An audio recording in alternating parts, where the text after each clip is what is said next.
WWE Wrestlepalooza is over, and apparently everybody hated it. Even ESPN gave it a C, and we might be even more savage. AEW All Out wasn't safe either. Strap in, we're burning both companies tonight. The only thing that was on fire was the WrestlePro killer Smokeshow. And Jon Moxley. Jesse, ring the bell. You are now listening to the Ringside Wrestling Podcast.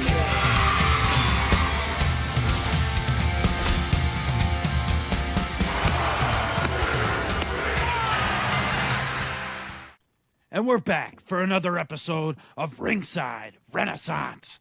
And we're here talking WWE Wrestlepalooza and AEW All Out.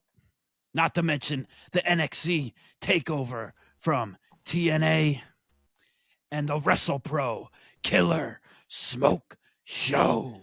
Yes. On fire, baby. And we are, as seen on Netflix, busted open approved, the bad boys of the wrestling podcast world. And we are rated RR for Ringside Renaissance. And I'm here with the best co-host, the best tag team partner, the best friend in the world, pretty, deadly, Jesse. A.K.A. Jess Stradamus. Yes. Yeah,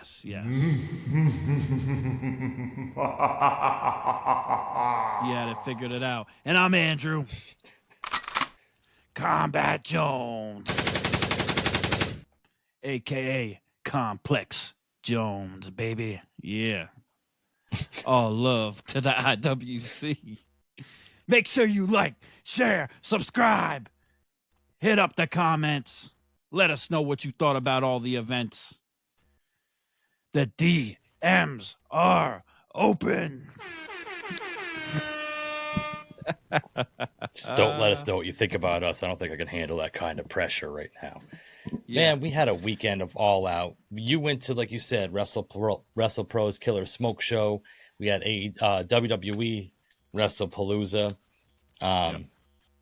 You know, it was a fun-filled weekend of professional wrestling. I think people want to know your full breakdown of what happened at Killer Smoke Show. But before we do that, we do have to get into AEW All Out.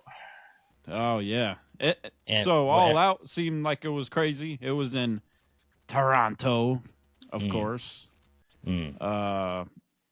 Everybody seemed to be saying it was better than WrestlePalooza. Even ESPN rated it better than WrestlePalooza, I believe. Not to mention the PWI Insider Top 500 Wrestlers of the Year came out.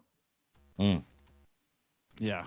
You can already say that that's a crock of shit because Jon Moxley was number 2. I mean, yeah. Sorry about it.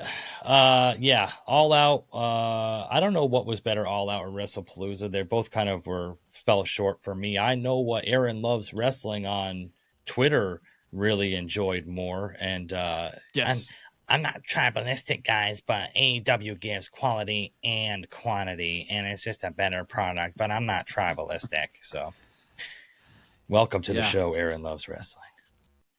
I'm sure if you were at AEW All Out, you had a great time. Besides your back sitting there for about 6 hours or 8 hours. Yeah, getting thumbtacks thrown at you. And thumbtacks, yeah. There was some highlights of All Out that I thought were interesting and weren't bad. Of course, MJF and Mark Briscoe. The table and thumbtack match was interesting. It is what it is. That's exactly what it was. We Tables and fucks thumbtacks. with Max. We like Max. We like Mark Briscoe. I didn't like the match, but yeah.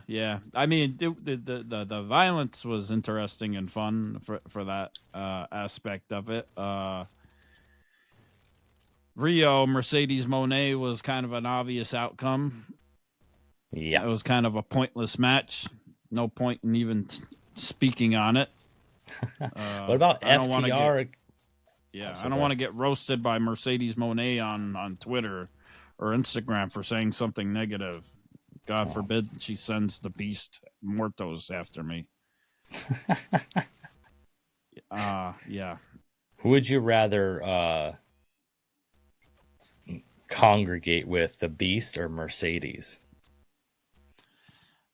I think they're one and the same. Okay, because the Beast has a nice set of tits on it. I just gotta say, but I'm just asking. Yeah, I didn't like anything. Stacked. I think a lot of matches in general, the matches that mattered, I think at all out were very predictable, minus the Women's World Championship, which we'll talk about. But that kind of took me out of it as far as like excitement or like hype for it. Like we knew Adam Page wasn't going to lose to Kyle Fletcher. We knew that Cope and Christian were going to beat FTR. Don't go over the edge now, as Ricky Starks would say. That's right. Some TV time. Might do some TV time. Yeah, might end up in NXT. The Hurt Syndicate lost to, I don't remember what they're calling themselves. The Demand, I believe, is Ricochet and I don't even know what those got. The Gates of Anal, I guess, or whatever. Yeah, no, the Gates of Anal, agony. Yeah. Yeah. Something like that. Both. Agony. So I guess it is one and the same. Yeah. But does to you now, the Hurt Syndicate, when they came into AEW, they were like, this is something I want to talk about. They were like the hottest thing, right? Like everybody was like chanting, "We hurt people," and they were trying to get him over his heels. And they won the tag team championships. They were like untouchable. Shelton Benjamin and Bobby Lashley look better than 90% of the AEW roster. They're more talented in the ring than 90% of the AEW roster. They lost their tag titles from a bullshit reason. Now they've turned them babyface, and then they have them lose to Ricochet and the Gates of Anal at All Out. Like, it just, like, to me, like, what is Tony Khan thinking with his booking? I just cannot understand his mindset. Like, they can't lose when they're heels, and I want them to be bad guys, but as soon as they're good and the crowd likes them, we're going to have them lose to 3, dare I say, enhancement talents. Like, enhancement talent. Ooh, I'm just saying. An interesting word. Yeah. I didn't want to say jobber. I didn't want to say jobber. I was trying to be politically correct. Shout out Dustin Rhodes. They don't like that. Yeah. Man, it was so much. It was a lot to watch all in one day. I mean, I enjoyed it. It was fun. I love watching, having a full day of wrestling, and I guess their counter programming somewhat worked. Going an hour into WrestlePalooza. But Edge and Copeland, that was cool. I give it to him. Beth Phoenix getting pile drived on the mat. That was cool. Beth Copeland. Beth Copeland. Oh, Beth Copeland. Yeah, I give it to her. Good on FTR. Yeah, I mean, it was all right. The reunion, like I said, Edge and Christian weren't going to lose in Toronto in the reunion match. I mean, that was kind of a given. I guess they're going to continue with this feud now because of them attacking Beth Copeland afterwards. And I don't know. Chris Statlander. Wow. Yeah, I didn't expect that. I didn't see that coming at all. I don't disagree with it. Pause. Yeah. Because the reason I don't disagree with it is because, like, you and I have been watching AEW since the beginning, and Chris Statlander's been there pretty much from the beginning. She won the TBS championship for 2 weeks, and other than that, she's kind of just been floating along, and she's paid her due. She's a good performer. She's a good athlete. But to have her dethrone Toni Storm in a fatal 4-way match, and having Tony being the one that took the pin anyway, right? Like at that point, why not just have it a 1-on-1? Like, build a story with Toni Storm and Chris Statlander, and then let Statlander win a 1-on-1 if she was going to pin Toni Storm anyway.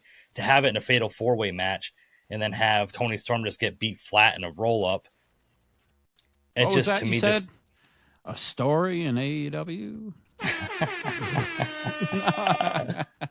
I don't know. Lord. It just didn't make a lot of sense to me. Like I'm not disagreeing with the decision to put Right. the belt on Chris Statlander. I like to have probably built a little bit more with their leading up to it. Tony Storm's gotten stale for me. I don't really like her character anymore. Yeah. I think it's just shock factor now. It's not like Just jumping the shark a little bit.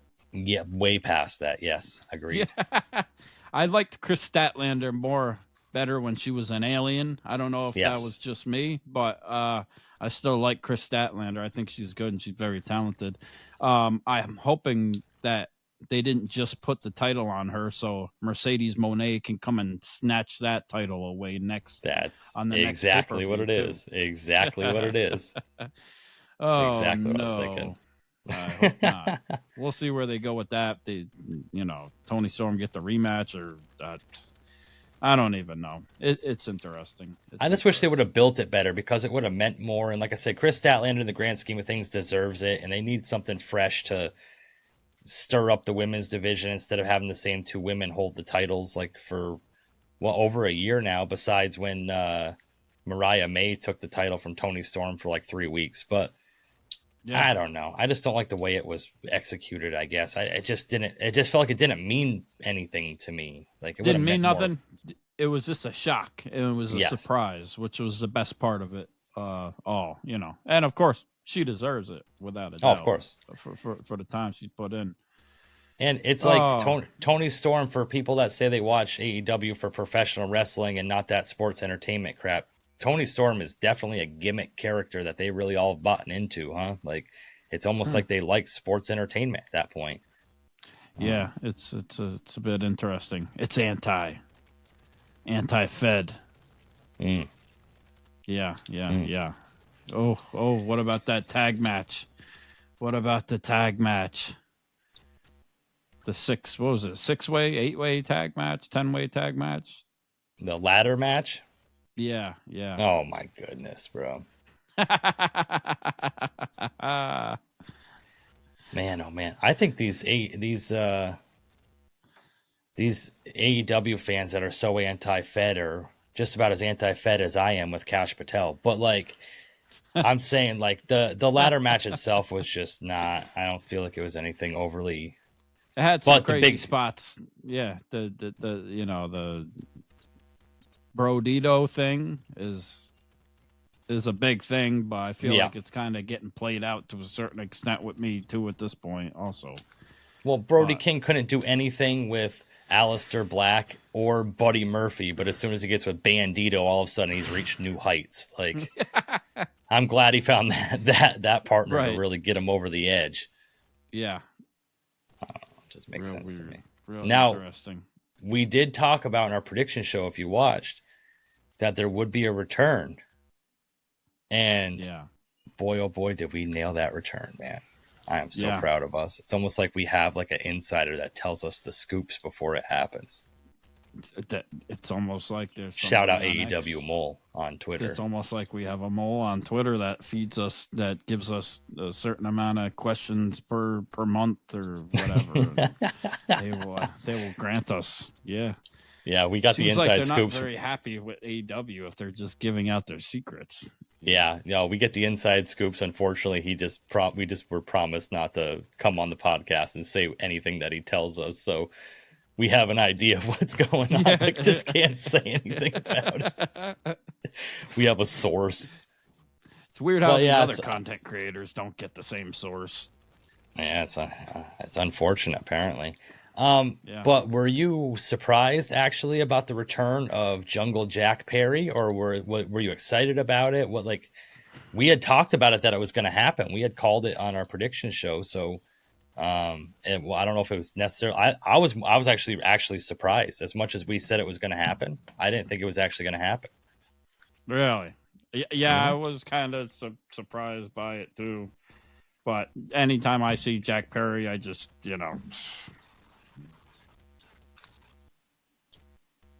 Oh, shit. Is that real glass? Cry me a river.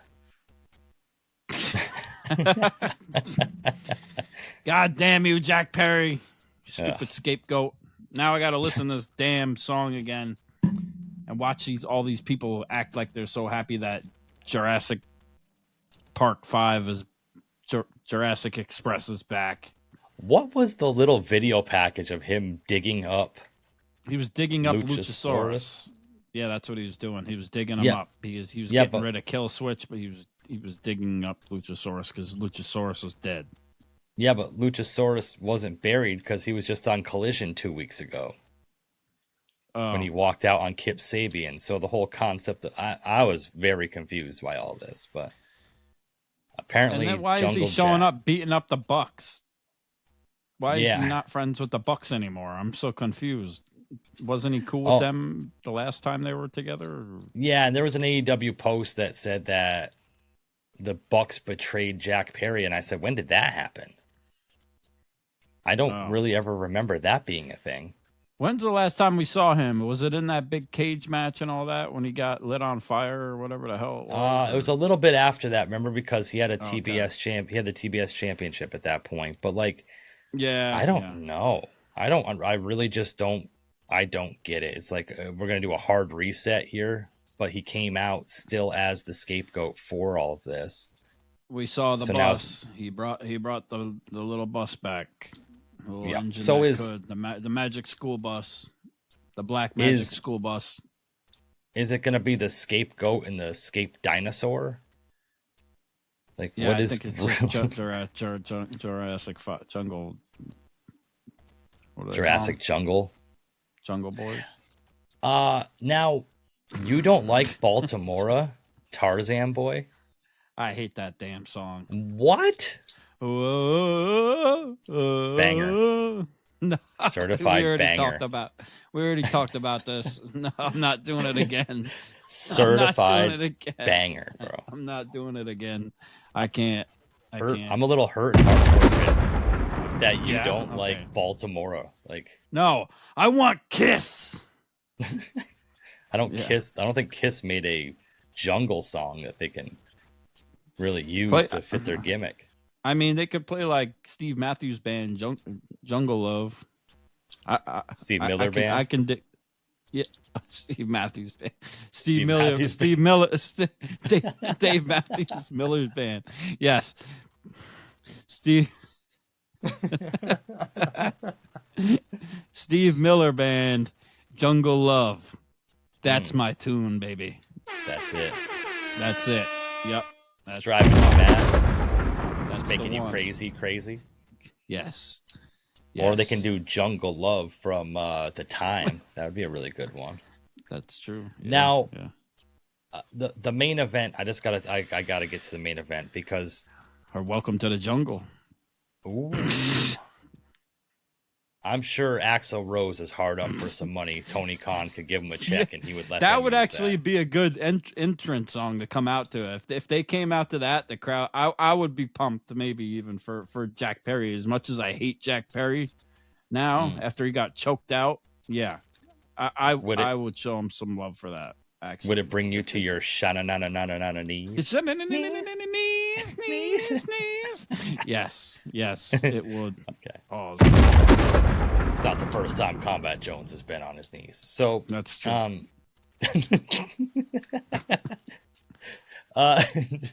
The main event, like Hangman Adam Page sucks, right?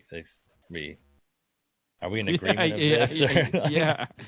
He doesn't suck. He's great, but he sucks. He's so bad, dude. No, he's a good wrestler. I'll give it to him. He does what he does at his craft, even though he doesn't want to listen and take any advice from the veterans and stuff. But he sucks. Yeah, he sucks. I hate his guts. That's why I ripped his shirt. I still haven't thrown it out. I still got his half-ripped shirt here. Yeah. That's so funny. I just keep it around. As much as I knew how much I hate him. As much as I knew Hangman Adam Page was going to win this match, I was rooting for Kyle Fletcher the whole time. Like, just one time. Let it happen.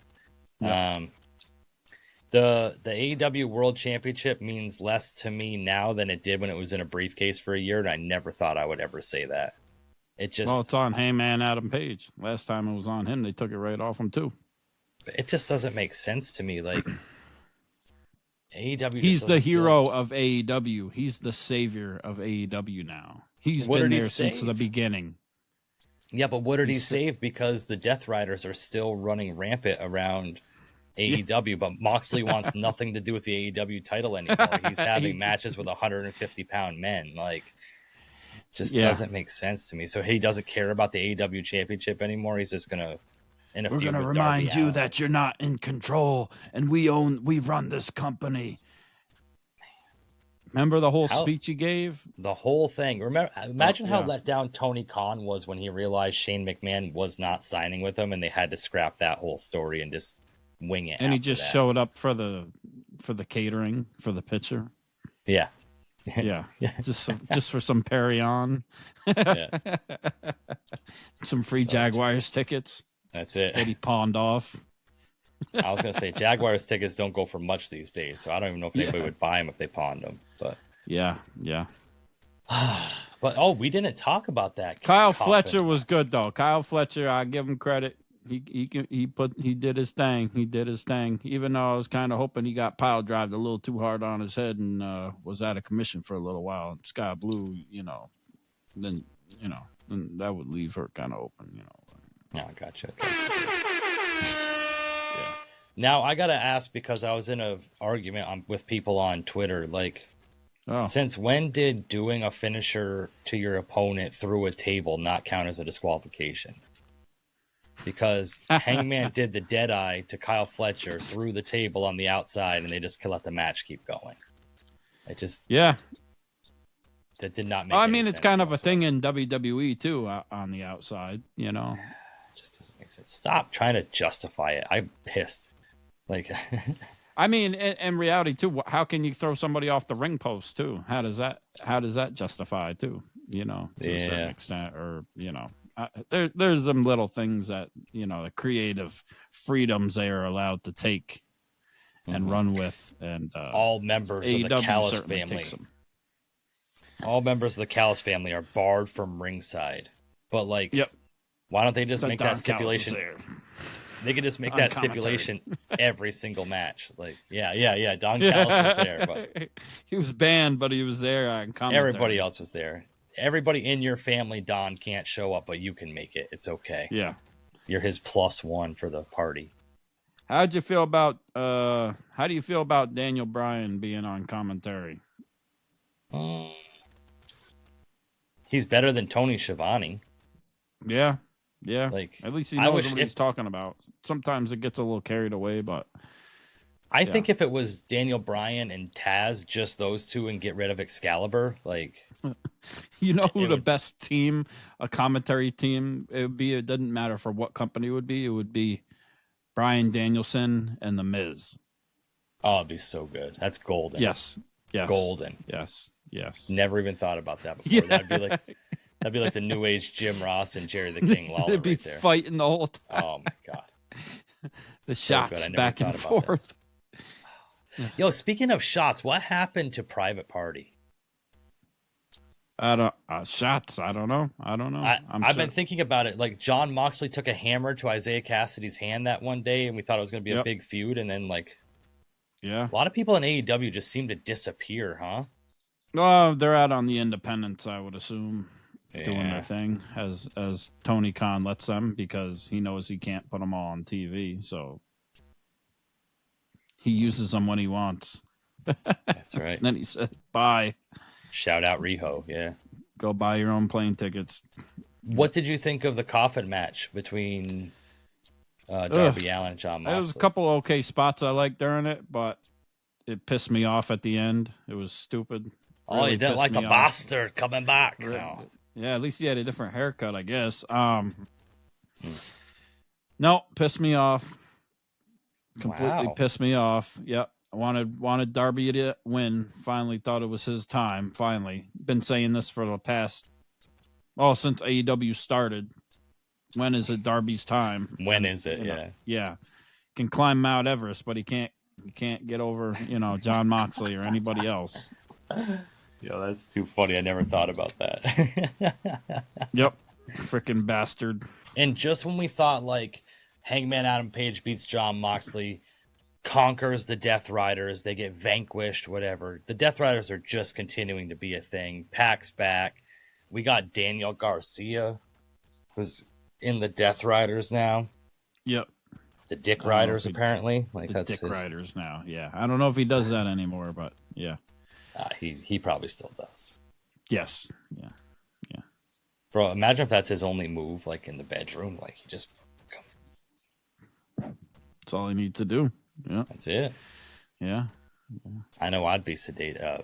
Seduced. Sedated. I'd have to probably be sedated too. Yeah. It probably works out fast. But Yeah. like you said, All Out bled into WrestlePalooza to try to counter-program the counter-program. And Triple H... No, I don't think it worked. I mean, it was good that it was before it because you could watch both in that sense. But the people that were going to go to all Out went to All Out, and they had a good time from what I saw. You know, Can't complain with them there. I'm not mad at it. Good for you.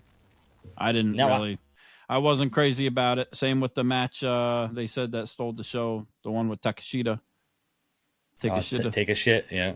Yeah. I forgot about that. I didn't want to talk about it because I think the match was stupid, but.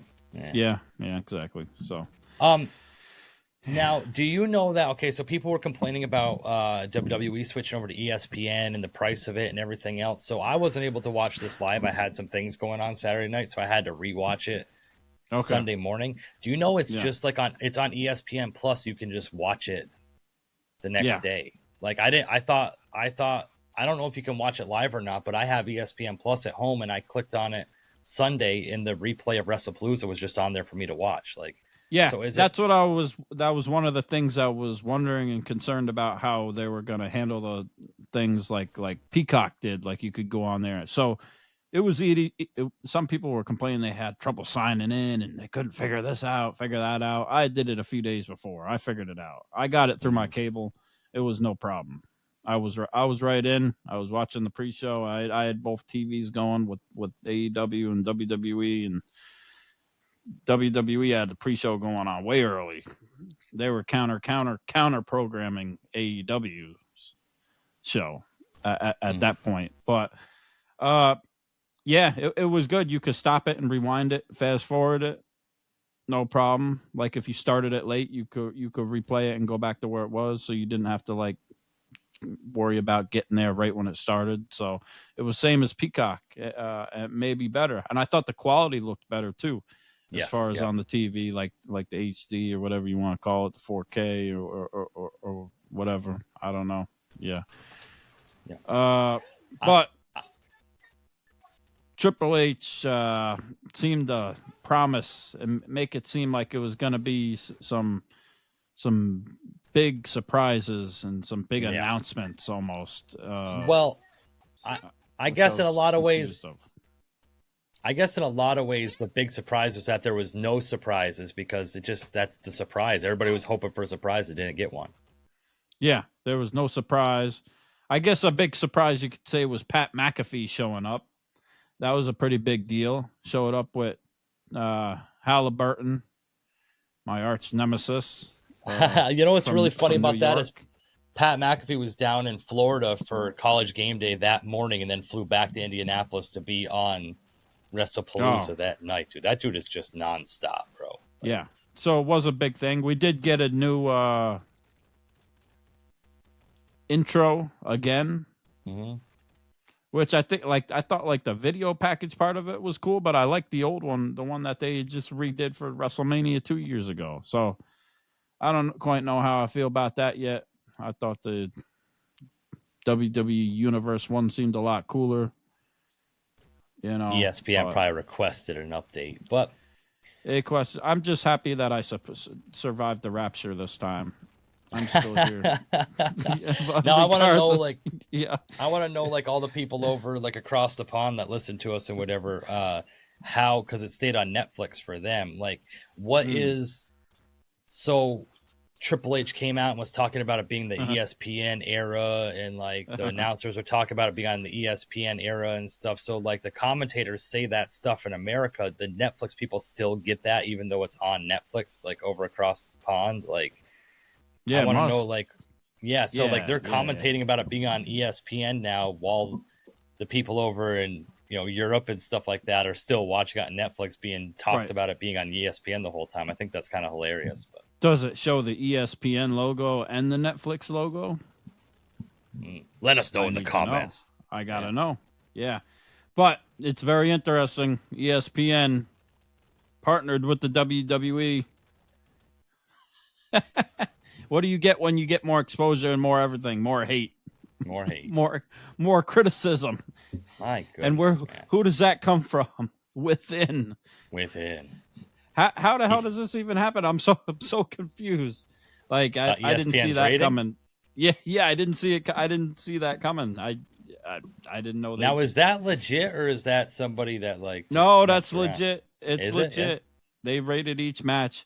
I'm not sure if they've been rating all these events anyways before this even started, like all Yeah, the right. PLEs and everything anyways. So if they have, I guess that's fair. It is what it is. But if they just started rating it now, it seems a little foul that they kind of like Did him dirty the first event. yeah, and you're kind of doing yourself dirty in that sense because you're putting your name on it. So it's like, what are we even doing here? Like, I'd like to see what they're saying in the boardrooms or these conversations they're having, between TKO or WWE and ESPN and what the hell's happening, because They were just mad that Stephanie McMahon told everybody to get a VPN and decided to stick it to WWE by giving every. And Right. on top of that, during WrestlePalooza, we got the announcement that Stephanie McMahon's going to be in the Hall of Fame next year, which that's an early announcement for a Hall of Fame class. That's 8 months ahead of time. But It is I bet you the executives over at ESPN saw Stephanie McMahon's face on their show after telling everybody not to pay for ESPN and said, we're just going to give them all a C for the Undertaker was the surprise to come out to surprise her, I guess, too. Well, Mark Calloway. It's Mark Calloway. Oh Come yeah, on. it's the American Badass now. He That's doesn't right. go by the Undertaker. It's only Mark Calloway, the American Badass. Yeah. That's correct. Oh God, it's interesting. This whole grade and rating going into it, and we've seen a lot of reports too with allegedly of what was supposed to happen and what was changed at the last minute by these dirt sheet journalists, which I'm not sure if I believe any of it about how they changed the finishes and the ideas that they had. I don't see why they would release that now, as in if they don't have a show to do it in. Yeah, right. WWE Unreal, so why would they do that? I don't know. I think it's interesting what they did. First match, they got right into it. WWE Wrestlepalooza. Now, with Brock Lesnar coming out looking completely jacked. Probably the most jacked I've ever seen him looked in his life. you think he just finished pissing on somebody? Like He's been eating them tomahawk steaks and drinking his piss. Yeah, his own piss. That's how right. he looked. He was eating elk up there in moose. In Canada. Now, John Cena came out with all the little kids and stuff, did a normal John Cena entrance, and like. Now, I watched it assuming John Cena was just going to win this on his retirement tour, but now that he didn't lose and essentially got squashed by Brock Lesnar, like, is Brock Lesnar versus John Cena going to be his final match now? Like, conquer the beast? You know what I mean? Like, it seems like it now, for the most part. We were kind of thinking maybe it could go past it, and maybe there was some way it could go to WrestleMania somehow. Things could change, or something would happen with The Rock, or this or that. But so I was okay with the match up until the point. I thought the match was okay up until the point where he did the you can't see me, and then it turned into all the F5s and then all the FUs or the AAs or whatever. You know what I'm saying? And then that once it became the squash match, then I thought it was stupid. But I don't know. It didn't live up to the hype of what we thought it was going to be. But at the end of the day, I guess it kind of makes sense in a way too for what they're going to build, for what they want to do. But I don't understand what they're trying to build, because Brock Lesnar beat John Cena. He walked out, and now they've announced that in Crown Jewel, that's in Australia, because that makes a lot of sense. it's going to be John Cena against AJ Styles. So like John Cena just moved on from it, and it's going to.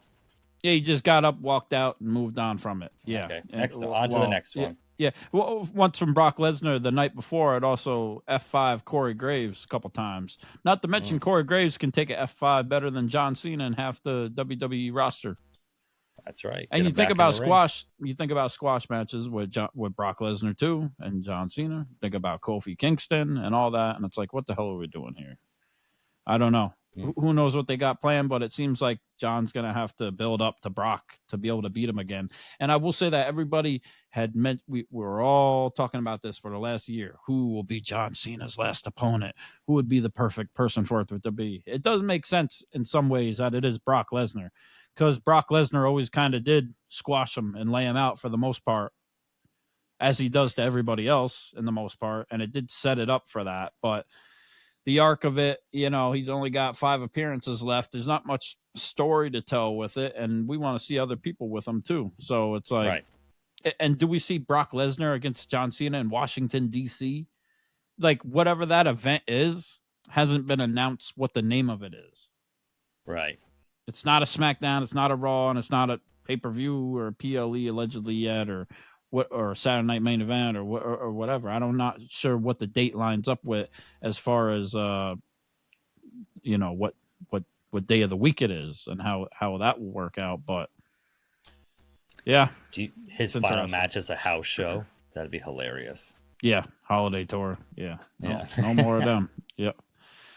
I don't know. It just seemed kind of a little bit confusing as far as like if we didn't have a set number of dates left for John Cena, if it was like, okay, I got till the end of the year, but we didn't have like the dates that he was going to be popping up on, that would make a little more sense to me. The fact that we only have 5 more appearances for him that's what makes it confusing to me, because it's like there's no it was a time surprise to build anything. Right. I think we both thought he was going to win, obviously. It makes sense with Brock squashing him too. It's not that it doesn't not make sense. Yeah. Especially looking at Brock, But there's not a lot of time left. They just missed a golden opportunity for a golden shower, because Brock Lesnar's finisher should be to piss on John Cena now. Like, that would just be... Yeah. What are we doing? Let's just go full sail. If we're going to do it, let's just do it big. Yeah. Vince McMahon promised John Cena to Brock Lesnar. You even saw the sign in the crowd. We know why he shouldn't be here, or whatever the hell it said. Well, we know you paid $5,000 to be there, so... They paid all this money for that, and then ESPN still want to give the match a C, or a C-, or whatever the hell it is. Yeah. They seemed like they wanted him too. Mm-hmm. Or it seemed like they were giving WWE shit for it too, and being like, why are you bringing him back when he still has these allegations and this stuff is not settled yet? So what is it? Yeah, I'm sure there's a few people in ESPN that got some allegations against him, though. Yeah, sure. Yeah, I'm sure though. What was the next match on the card? The Usos against the Bron boys. Yeah, now, LA Knight being the special guest referee added a little kind of interesting twist to it. I liked the twist that he was a special guest referee, but I think they dropped the ball as far as announcing it. Yes. Like that day, and I think they should have announced it at SmackDown or at Raw, so it had more time to build the tension between it for him being the referee, rather than last minute, and then them just have to do a backstage promo for it right then to kind of seal the deal for it, Yeah, I didn't even know he was a special guest referee until I watched it, and I was like, wait a minute, what did I miss? Did I miss the announcement? I was like, that's kind of... especially for him to be the special guest referee, for nothing really to happen with him being the special guest referee. Like, we thought there would be like a turn somewhere, either Jey Uso turning, LA Knight turning, Jimmy turning, something happening with the fact that LA Knight was a special guest referee, or as my son says, Alan Knight, because he doesn't realize it's LA Knight, he calls him Alan Knight. La Knight. He says Alan Knight. But I call him La Knight. La Knight. Just like I call it La Fitness. Okay, I got you. Yeah. You know what's funny about this whole PLE? It's like any match you could have made an argument that there could be interference or that something crazy could happen, and not one of the matches anything happened. Yeah. Yeah, it was just clean. But like I said, everybody was expecting a surprise, so like no surprise is the surprise. Like if there was a surprise, we wouldn't have been surprised. So I guess no surprise was correct. I think the match might have changed too somewhat too. So before I get to that part, the intro was interesting with Jay and Jimmy coming out because they came out to their normal music, which was harder to yeet to. Then they played the other music. And then they played Jay's music so they could yeet to it. And it's like, can't you mash this up somewhere? And if this is going to be a thing again, this tag team, can't we touch tips? You know what I'm saying? And do a little mashup. I mean, come on. Can we dock a little bit? Can we have some creativity here? If not, bring in Combat Jones for the theme song, and I can get on the boards and whip something up. On the ones and twos. Check your applications. Bingo. Yes. Yeah, it was lackluster. You know what? To me, it made sense. It made sense in the fact that the Brons needed a big win, and to win against the reuniting Usos on WrestlePalooza on ESPN was a big time spot for them. But for nothing to happen with it, kind of. Yeah, I think the match, the ending or something different was supposed to happen a little bit from what it looked like, and I kind of got a weird vibe off of it because when Jay swung the chair and hit Bron, I'm gonna say Bron. It was either one of the Brons. Bron, yep, good call. Yeah, I'm right either way. The chair hit his face and he got busted wide open. Busted open. Shout out to Busted Open. And he was bleeding everywhere. And it seemed like they kind of called the match early after that point. If you go back and watch it and look at it, it seems like they called it like right after that, and then they figured it all out, and that was that. Yeah, so I don't know if there was supposed to be any type of different stuff happening with LA Knight with that and all that, but you never know. I mean, like I said, for what it was, the match was good. It just having LA Knight becoming the special guest referee at the last minute and stuff for nothing to really become of it kind of just took the wind out of the sails, maybe. I don't really know. It just seemed like it was missing something. But shout out, hey, listen, I'm becoming a Bronson Reed fan, and I didn't think that was going to happen. So me too. Yeah. And Bron Breakker, we're already there with him. Yeah. Bron Breakker's dope. Bronson Reed is dope now too. We mess with him. So, but Jay and Jimmy got to get it together. Jay got to figure it out. LA Knight got to figure it out. Seems like they were teasing one or the other was going to turn, and it still bled into Raw, and still nothing happened. So I guess they're going for the long game, for the long storyline with that one, which makes some sense, I guess. They got to stretch it to November. I guess they have to do it a little bit. Yeah. Now, Cody Rhodes versus Drew McIntyre. And I've seen a lot of backlash on the internet. A lot of people wanted Drew McIntyre to win this. But realistically, looking at this match, it's Cody's first defense since he won the title back from John Cena. Right. Realistically, it wasn't. Realistically, would Triple H, TKO, WWE, Partridge in a Pear Tree, whatever you want to call it, would they realistically take the title off from Cody on his first defense after winning it back from John Cena? I just your probably expectations are a little too high. Yeah. With that being said, would it be a bad idea to put the title on Drew McIntyre as a heel, as he's been doing? Absolutely not. It would be it would be a good idea, but the timing of it is just not right. A lot of people, the match was short. I think it was about 15 minutes ish, 13 to 15 minutes. Yeah, it wasn't too long. Ish. And it wasn't too long at all. A lot of flack for that too. It wasn't that extravagant, that crazy. The ending made sense though, as some of it, as far as Drew going to kick through Cody's head through the table again, which happened when I went to the show at SmackDown, and we hadn't seen Cody since then, pretty much, in a match since he got his head claymore through the table. In Montreal at the Bell Center, and Drew went to do it again and screwed his leg or his calf, his foot all up, and that paved the way for Cody to go in there and hit one crossroad on Drew. And I didn't know you could only do that move one time. Yeah, I expected him to hit at least two or three. Yeah, but that was that, and it ended pretty nonchalantly in that aspect, being the main event. Now, the And highlight. I thought that should have been the main event. You know, going into it makes sense it was, but turning out how it played out, looking back at it, you know what I'm saying? It shouldn't have been the main event. Nah. What I think should have been the main event, this is probably going to upset you a little bit, but Stephanie Vaquer and Iyo Sky for the vacant Women's World Championship, man. Like, I can't be mad at it. I thought it was a great match. Yeah. I think the match of the weekend, honestly, like over both shows, you know. Yeah. I think that was a great match. It was good to see Stephanie Vaquer win her first women's championship. Iyo Sky holds her own. You already know with her. Great match. That finisher that Stephanie Vaquer does at the end. Okay. Oh yeah, that crazy dragon screw type of 450. Yeah. That was a crazy flip. Whatever they call it, whatever they call it. I can't remember. Yeah. I can't remember what the hell they call it, but yeah, amazing. That was insane. Yeah, big shout out to Stephanie Vaquer for that and Iyo Sky, like it was a great match.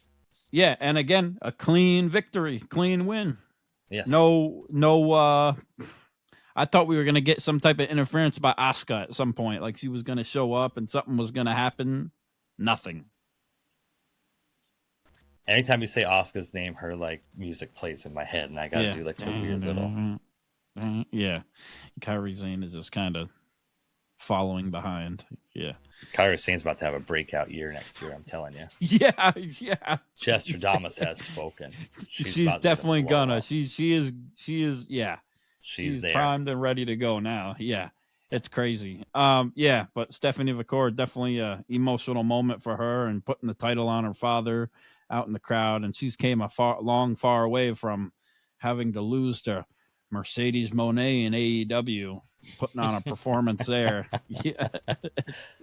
Well, and now teaming up with the best of the best, going into NXT Homecoming before all that with Iyo Sky and Rhea Ripley, was it? Yeah. Yep. Now we saved the best for last because I wanted to hear your rant and rave about this one right here. So here is the rant and rave from Andrew Kombat Jones. We had the mixed tag team match, husband and wife versus husband and wife, Becky Lynch and Seth freaking Rollins versus CM Punk and AJ Lee. You take it away, Kombat Jones. Oh, I'll take it away. Great match. Amazing. That's all I got to say.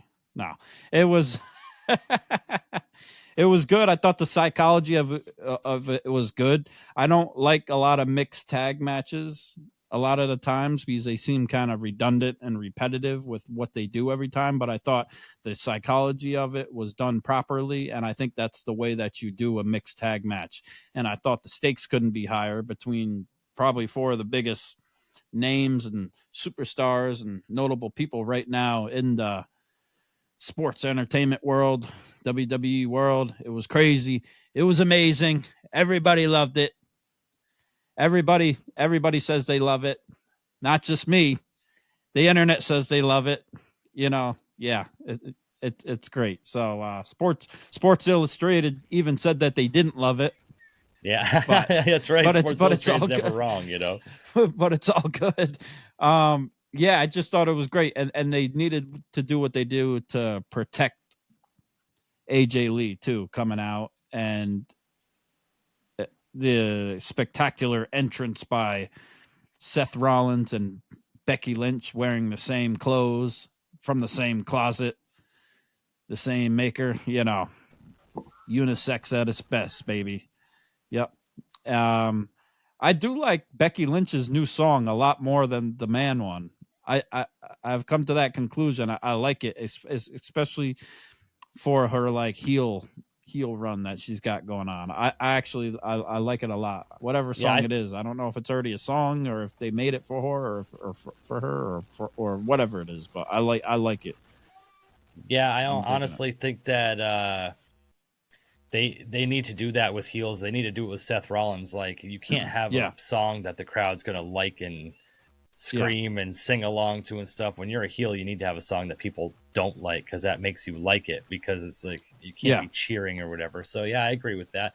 I think that, and it helped too having Seth's song play first, and then they kind of walked out the Becky song too, so it didn't give the audience that chance. Yes, and leading into it too, Seth did a good job of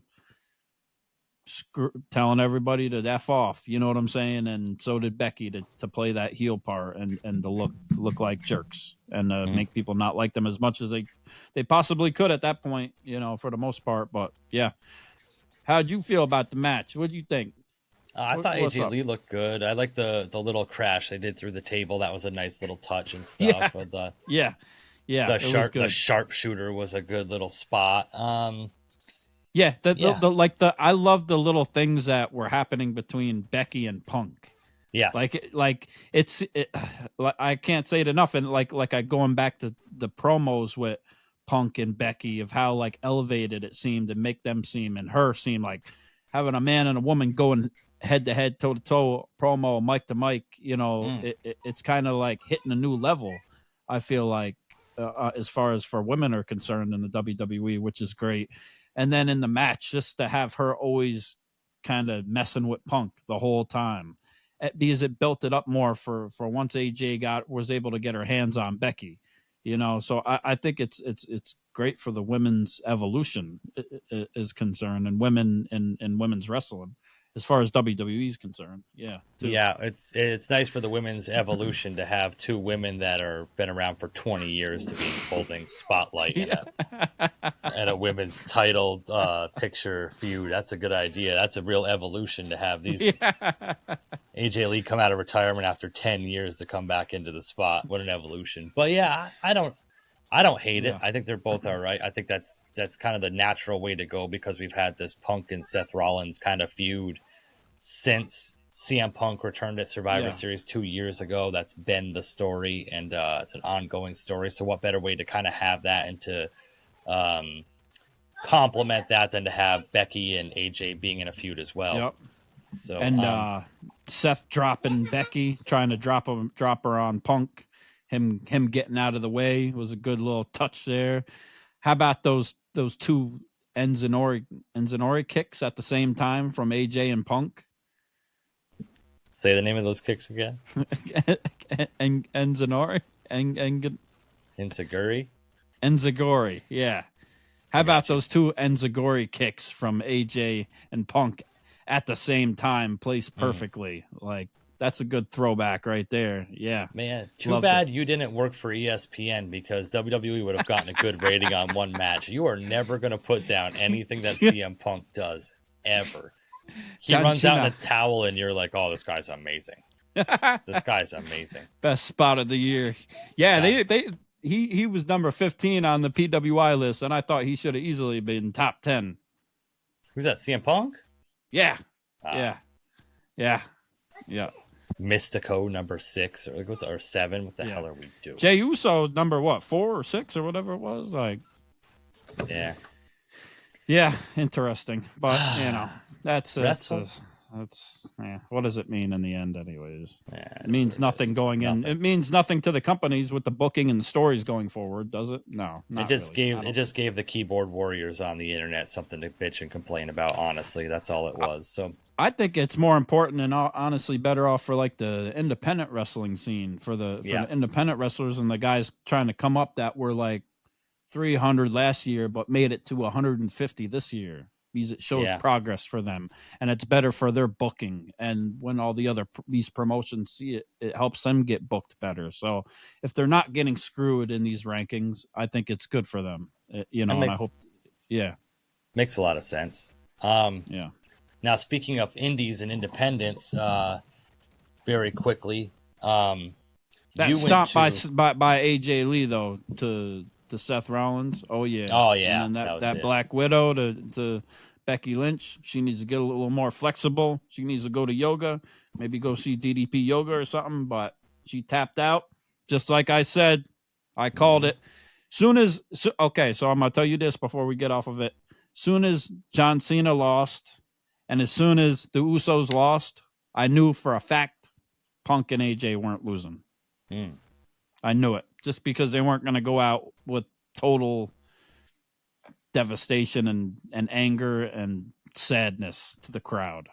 Oh my God. I would have been pissed off if I was a John Cena fan and I spent that money to go there to John Cena get squashed, though. If I would have paid to go there for that price. On TV, it is what it is. Whatever. We'll move to the next. But imagine if the rating they would have gotten if Punk and AJ Lee would have lost as well on AJ's return match. Oh my goodness. They would have had a D-. Yeah. ESPN would have given them the D. Oh man. And to carry it over into Raw, it doesn't even make any sense because they were not even talking about each other. Yep. Yeah, just absolutely. There's nothing barely even to talk about on Raw going into Raw from what it was. Because nothing was announced. First off, like it normally is, right?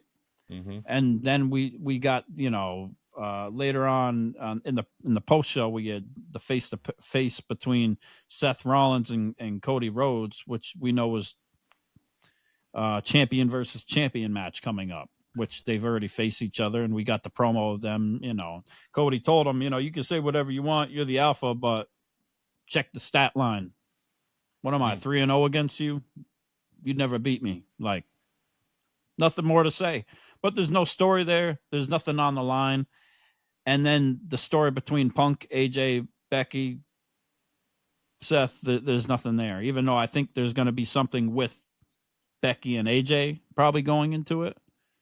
But as far as Seth and Punk, that's on the back burner now. They got the win, and they'll have to revisit that, I guess, at either Survivor Series or the Royal Rumble. Or whatever the hell happens. I'm not quite sure where they're going with that.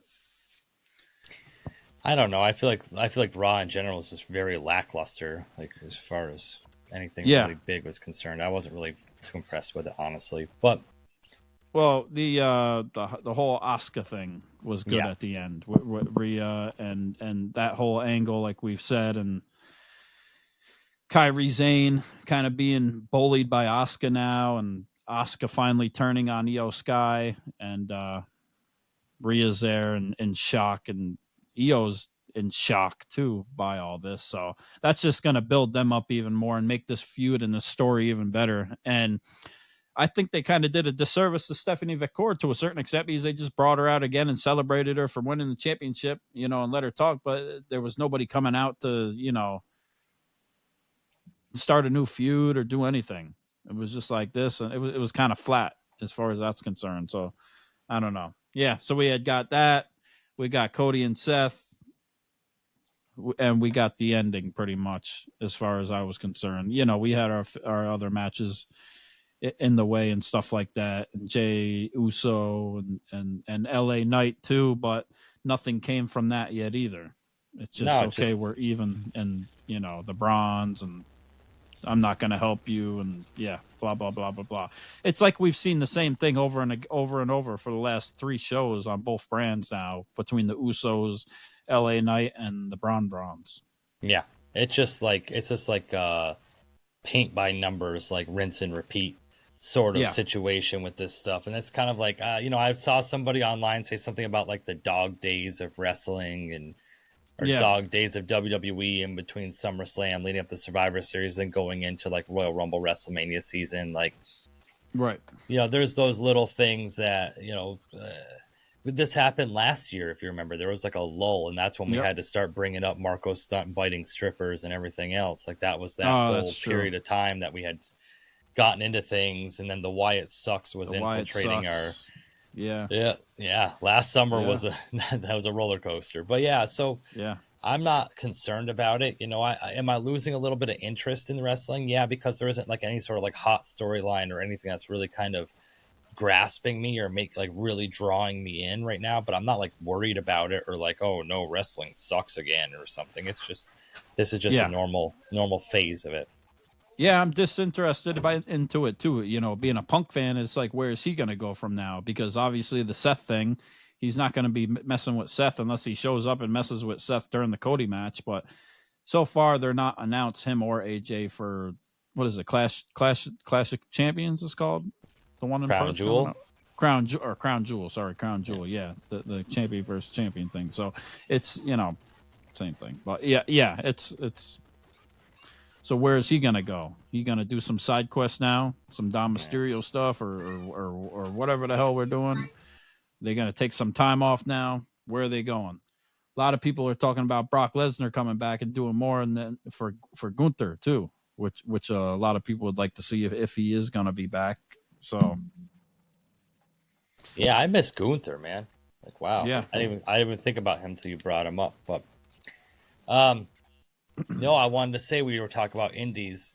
yes, Combat Jones did attend the WrestlePro Killer Smoke Show this past Sunday, and did get to meet up with our boy Karrion Kross. Had a good event. I want to have you touch base on that real quick and let the people know what the hell went on down at WrestlePro in New Jersey. Down in Rahway, New Jersey. Yeah, at WrestlePro. It was crazy. Showed up. It was pretty packed. It was cool. Very accessible. The crowd there was interesting. There was a lot of cool people I'd seen that I didn't realize that I know that were like, oh, we follow each other on Twitter or on TikTok or whatever. So shout out to all of them. That was really cool. All the Karrion Kross fans and just fans in general. And and bringing up NXT and TNA, who started that show? It was Mike Santana came out and started that show. He was the opening match, and he put on a good match. It was cool to see him. And we also got Megan Bayne. She killed it. She's something else. Yeah.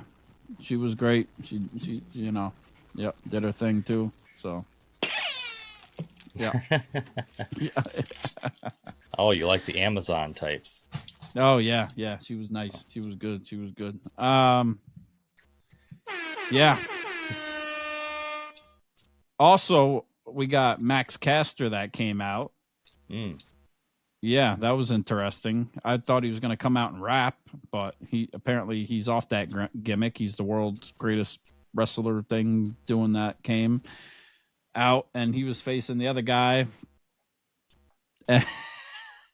from the promotions, the other indie guy. I apologize, I don't remember your name. It was 3 letters. He was like a tax guy, and he kept taking off like all these shirts, and he kept having another shirt on every time. It was kind of funny. Yeah. Anthony Bowens came out, distracted Max Caster, and he lost his championship. Yeah. Yep. Big Trouble guy. Ben Bishop was there also, had a match. Okay. Yeah. I've seen him. Yep. Big Ben, seeing him over in Vermont a couple times in Burlington. It's nice to see him wrestle in a full-size ring, and that the referee can stand in with him, huh? No, that's a different. That's okay. That's a different one. Different promotion. Yeah, different promotion. No, there was a full-size ring in Vermont. He's a big guy though, so he makes the ring look small. I will say that. Okay. Yeah, that's why I don't go stand next to him, because I feel like that's what I say about my dong. Yeah. I'm so big, I make it look small. It's just because I'm so big, my dong looks so small. But anyway, yeah. Oh, okay. So it's a reverse for us. Yeah. Okay, yes. Except it's not the reverse. It's actual size. Yeah. To scale. That's why they call me Complex Jones, baby. Yeah. Cockplex Jones. But it was time for the main event. There we go. Yeah. And it was the Killer Smoke Show. So, of course, it was Karrion Kross and Scarlett coming out. But Richard Holliday, that son of a bitch, had been talking all this shit about Karrion Kross's book and cutting all these promos online, and like getting on the phone there and making his call to Triple H and saying that, he didn't want you anymore and all this and that. But man, Karrion Kross came out looking like $1 million, put on one hell of a show, made ton of moments, as he liked to say. He's there to make moments, and that's exactly what he did. He came up into the stands right next to me, was beating the shit out of Richard Holliday, hitting him with shoes, hitting him with everything, trash cans. Made Richie apologize.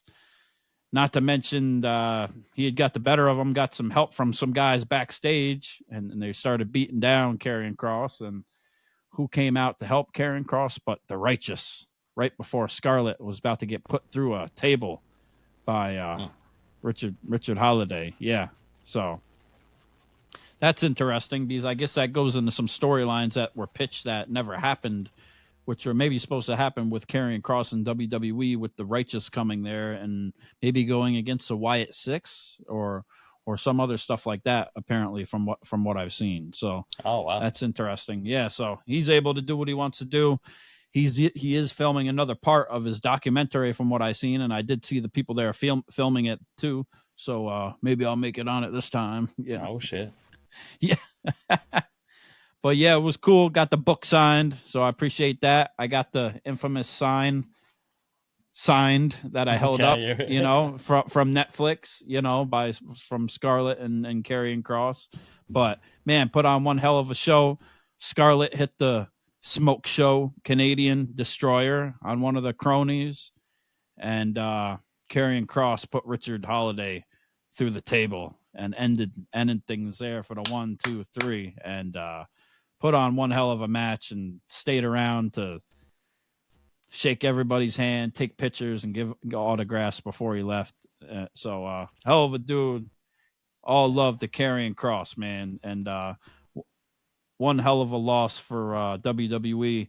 And as I told him, just best luck and wherever you go, and hope you're happy wherever you go and whatever you want to do, and hope you get there. Regardless of whatever company you go to and whatever you do, we'll still support you because we still mess with you. And he put on one hell of a show. And it's very interesting seeing these indie shows compared to like these big shows, and how the magic seems different when you watch it on TV, and on camera. It's interesting, but it's some people are just undeniably stars when you see them. And you can tell that they have it, and he's got it without a doubt. Yeah. Agreed. Yeah. But he made a moment, and he showed up and delivered for the fans. And he, it was great, man. Had a great time. Great show. Good. Very fun. I want Karrion Kross back in WWE. Yeah, me too. I don't know if it's a work though. I'll say that. I don't know if it's a work. I don't know. I don't think it's a work anymore. Yeah, okay. I'll say that. Okay. I appreciate that. I appreciate that because I still think it's a work. But all right. Still do. Maybe he's taking. I mean, Matt Cardona did show up on TNA's behalf now, and so anything is possible. And in the world of make-believe. Killer Kross was in TNA as well. Let us know in the comments if you think that it's actually a work, and let us know what your favorite parts of this weekend were. We know what Combat Jones' favorite part of this weekend was when he popped the chub at WrestlePro Killer Smoke Show to Megan Bayne. Yeah. Yeah.